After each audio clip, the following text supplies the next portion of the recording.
नमस्कार भाई दोस्तों, ये तो आप सबको पता है दशमेश पिता गुरु गोविंद सिंह जी महाराज से लेके और महाराजा रणजीत सिंह तक बहुत सी लड़ाइयाँ लड़ी गई। कुछ लोग कहते कब दिल्ली फतेह कर ली, उसका भी डिटेल में बता दी थी।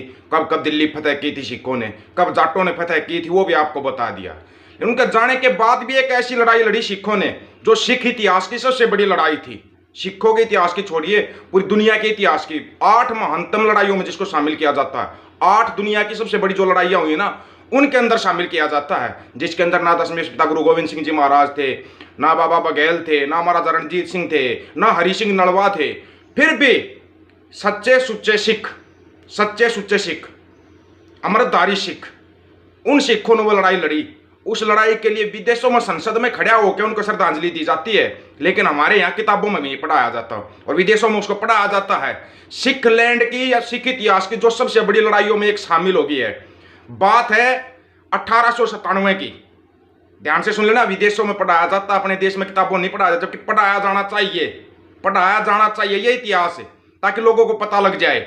एक चीज का ध्यान रखना, इसका आपको पूरा बताते हैं, कोई वीडियो बड़ा नहीं करेंगे। हाँ, जो साथी नया जुड़ता है ऑफिशियल दीपक फौजी यूट्यूब चैनल पर, वो चैनल को सब्सक्राइब करना, बेल आइकन को दबाना ताकि नोटिफिकेशन आपके पास पहुंचता रहे। वीडियो को शेयर करने की जिम्मेवारी आपकी है, हक और सच की बात करने की जिम्मेवारी हमारी है। बात 1897 की, नॉर्थ वेस्ट फ्रंटियर स्टेट में 12,000 अफगानों ने हमला किया था। ध्यान से सुन लेना, एक विदेशी किताबों में लिखा हुआ, जाके पढ़ लेना। वे गुलिस्तान और लोखाट के किलों पर कब्जा करना चाहते थे। इन किलों को महाराजा रणजीत सिंह जी ने बनवाया था। उन किलों पर वो कब्जा करना चाहते थे। इन किलों के पास सारागढ़ी में एक सुरक्षा चौकी थी, जहां पर 36वीं सिख रेजिमेंट के 21 जवान तैनात थे। सभी जवान माझा क्षेत्र के थे और सभी सिख थे। 36वीं सिख रेजिमेंट में केवल साबत सूरत जो केसधारी हो उन सिखों को भर्ती किए जाते थे, वो सिख भर्ती किए जाते थे। वो थे वहां पे हौलदार ईश्वर सिंह था, नायक साहब सिंह था और हौलदार ईश्वर सिंह के नेतृत्व में 20 जवान थे। जवानों को पहले ही पता चल गया था 12,000 अफगानों से जिंदा बचना नामुमकिन है, जिंदा तो बचेंगे नहीं।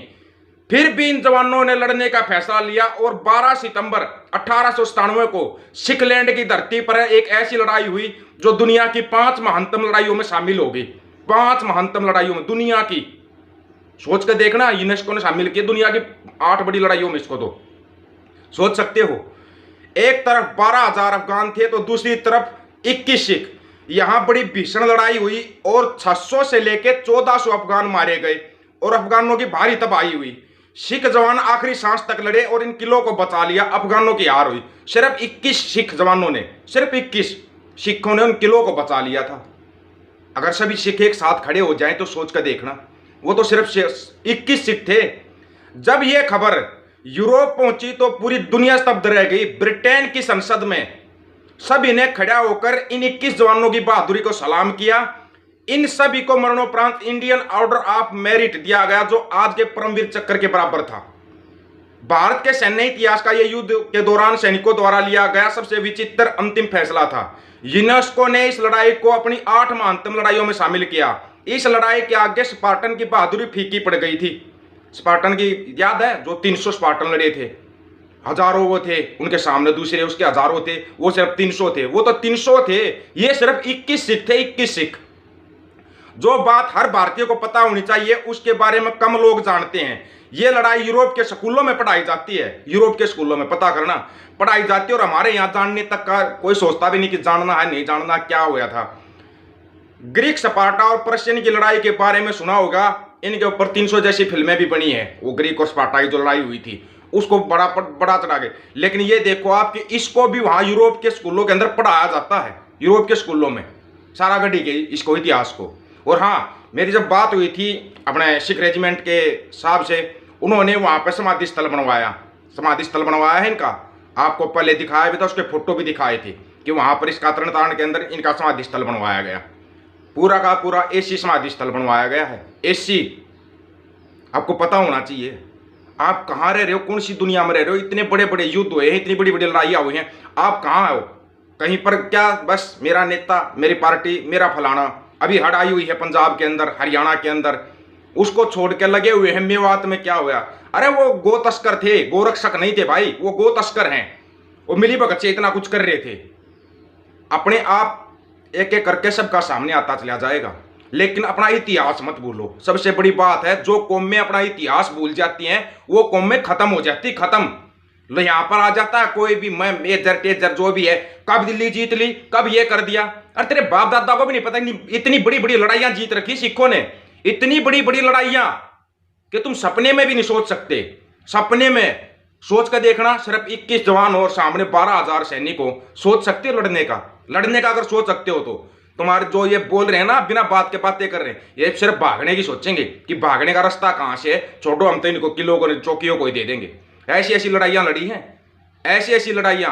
71 का युद्ध देख लो, 65 का युद्ध देख लो, वहां पर भी सिखों की बहादुरी के ऐसे ऐसे नमूने आपको मिलेंगे कि आप सोचते रह जाओगे कि ऐसे सिख है। फिर इनके ऊपर इल्जाम लगाया जाता है, ये अगर अपना हक मांगे तो भैया आतंकवादी हो जाते हैं।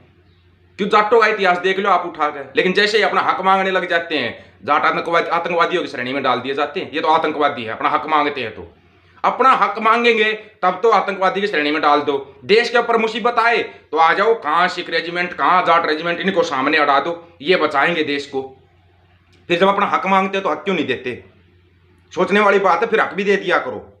हक मांगते समय आतंकवादी का ठप्पा क्यों लगाते हो? और ये जो इतिहास धीरे धीरे करके मिटाया जा रहा है ना, इतिहास धीरे धीरे इतिहास को मितिहास बनाया जा रहा है। इसी इतिहास को बचाओ, अपने को बचाओ, बच्चों को बताओ। ऐसी ऐसी लड़ाइयां भी लड़ी हैं, ऐसे ऐसे सिख योद्धा भी हुए हैं। जो 21 सिख लड़े थे ना, उनमें से जो सेकंड नंबर पे थे नायक साहब सिंह, उन 21 के नाम दे देंगे आपको। नायक साहब सिंह थे। नायक साहब सिंह की पड़पोती के साथ मैंने बात की थी एक बार, उनकी पोती की पोती के साथ, कैलिफोर्निया में रहती है। तब उसका खुद का फोन आया था, तब हमने वीडियो बनाया था, तब उनका खुद का फोन आया था। बहुत रोई थी वो, आधा घंटा तक रोई थी कि जहां पर हमारे दादा परदादाओं ने ऐसी लड़ाइयां लड़ी वो कभी पढ़ाया ही नहीं जाता। दुख हमें भी लगता है, हमारे बुजुर्गों ने ऐसी ऐसी महान लड़ाइयां लड़ी हैं, उनको क्यों नहीं पढ़ाया जाता? बस गांधी ने ये आंदोलन कर दिया, गांधी ने वो आंदोलन कर दिया। अरे कर दिए गांधी ने, कौन से गांधी ने अकेले ने कर दिए? लेकिन जो हकीकत में जो चीजें पढ़ानी चाहिए वो क्यों नहीं पढ़ाई जा रही? वो क्यों नहीं पढ़ाई जा रही? सवाल है ये सीधा। हमारे बुजुर्गों के इतने बड़े बड़े बहादुर के किस्से वो क्यों नहीं पढ़ाए जाते? लेकिन बस राष्ट्रपिता फलाना पिता ये दे दिया, हमारे ऊपर थोप दिया और हम पढ़ते रहते हैं इन चीजों को। हम ये नहीं कह रहे कि बुरा है, इस चीज को हम किसी को डाउन नहीं कर रहे, लेकिन कम से कम जो हकीकत जो इतिहास है वो तो पढ़ाओ। यूरोप के स्कूलों में पढ़ाया जाता है, हमारे स्कूलों में क्यों नहीं पढ़ाया जाता है? इस क्यों का जवाब लेना चाहिए। भगवंत मान साहब, पढ़ाओगे पंजाब के स्कूलों में सारागढ़ी के इतिहास के बारे में पढ़ाओगे? दशमेश पिता गुरु गोविंद सिंह जी महाराज, महाराजा रणजीत सिंह के बारे में पढ़ाओगे? आप जो ये क्वेश्चन पेपर निकाल रहे हो ना, इनके अंदर कहीं भी सिख इतिहास का जिक्र नहीं है। क्यों नहीं है? क्यों नहीं है? गुरुवाणी के बारे में क्यों नहीं इसके अंदर कोई सवाल है? गुरु ग्रंथ साहिब के बारे में क्यों नहीं कोई सवाल है? क्यों नहीं? ताकि बाहर के लोग नौकरी लग जाए। सोचना, थोड़ा सा सोचोगे ना तब सवालों के जवाब मिलेंगे। सभी साथियों को राम राम, नमस्कार, आदाब, सत श्री अकाल। वीडियो को ज्यादा से ज्यादा शेयर, चैनल को सब्सक्राइब और बेल आइकन को जरूर दबाना दोस्तों। ऑफिशियल दीपक फौजी यूट्यूब चैनल। बात हक और सच की करेंगे, हक सच की बात हम करेंगे। वीडियो को ज्यादा से ज्यादा शेयर करने की जिम्मेवारी आपकी है। वीडियो को शेयर कर देना, इतिहास सबको पता होना चाहिए। वाहिगुरु जी का खालसा, वाहिगुरु जी की फतेह।